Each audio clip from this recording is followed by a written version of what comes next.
낯선 미국 생활에 조금씩 적응해 나가고 있을 때쯤 다니는 교회 지인의 소개로 남편을 처음 만나게 되었습니다.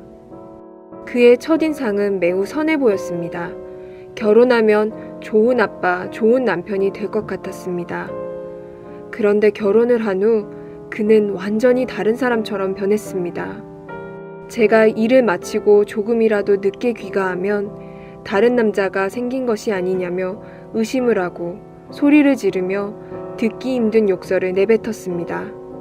몸이 몹시 피곤하여도 제 의견과 상관없이 잠자리를 요구했고 요구를 들어주지 않으면 당장 불법 체류자로 신고하겠다고 협박하였습니다. 제가 일을 하고 있을 때면 그는 특별한 이유도 없이 수시로 전화하여 나가 죽으라는 등의 모욕적인 말을 퍼부었습니다. 계속되는 폭력과 폭언으로 집을 나오고 싶지만 혹시나 저를 불법 체류자로 신고하여 5개월 된 아기를 빼앗아 가지 않을까 두려워 아무것도 할 수가 없습니다. 남편은 연애할 때 한 번도 제게 화를 낸 적이 없었는데 결혼 후에는 조그만 일에도 종종 화를 내었고 자신의 화를 조절하지 못했습니다. 화가 날 때면 주먹으로 벽을 쳐서 부시거나 물건을 집어 던졌고 한 번은 저를 향해 칼을 던진 적도 있었는데 다치지는 않았지만 생명의 위협을 느껴서 몹시 겁이 났었습니다. 그뿐 아니라 그는 제 앞에서 서슴없이 다른 여자와 문자를 주고받고 야한 농담 섞인 전화통화를 하였는데 제가 그것에 대해 화를 내면 듣기 싫다며 목을 조르기도 했습니다. 남편의 외도는 계속되었으며 외도와 관련하여 말다툼 중 남편이 저를 계단으로 밀어서 발목이 부러진 적도 있습니다. 병원에 갔을 때 다친 이유를 물었지만 저는 차마 아무 말도 할 수 없었습니다. 경찰에 신고하게 되면 우리 아이가 시집갈 때 혹시 피해가 가지 않을까 걱정이 되었습니다. 미국에 도움을 요청할 가족도 친구도 없는데 이렇게 살다가는 정말 죽을 수도 있겠다는 생각이 들어서 하루하루가 너무나 힘이 듭니다. 남편을 처음 만났을 때 그는 자상하고 따뜻한 사람이었습니다. 짧은 기간의 연애였지만 정말 좋은 사람을 만난 것 같아 평생을 함께하기로 약속하였습니다.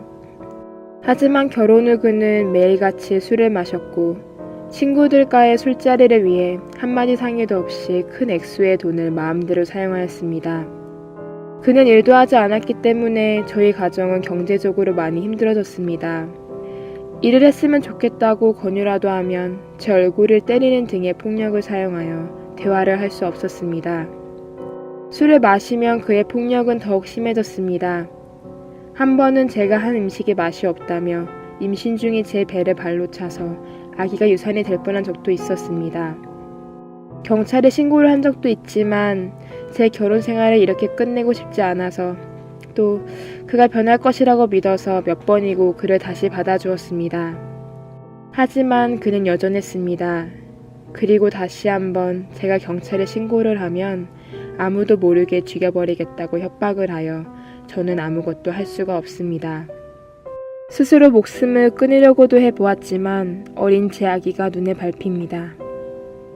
희망이 보이지 않아 우울하고 항상 불안합니다. 안전한 곳에서 행복하게 사람답게 살고 싶습니다. 가정폭력은 신체적 폭력뿐 아니라 정서적, 경제적, 성적 학대 등을 통해 한 사람이 다른 사람을 통제하고 지배하려는 행위입니다. 가족을 지키려고 이를 문제 삼지 않는 경우도 많지만 이것은 엄연한 범죄이며 이에 따른 적절한 대응이 필요합니다. 가정폭력은 외부의 전문적 개입 없이 쉽게 멈춰지지 않습니다. 여러분과 가족을 위해 지역사회 전문기관에 지금 도움을 요청하십시오. 가정폭력은 누구에게나 일어날 수 있는 일이며 당신은 혼자가 아닙니다.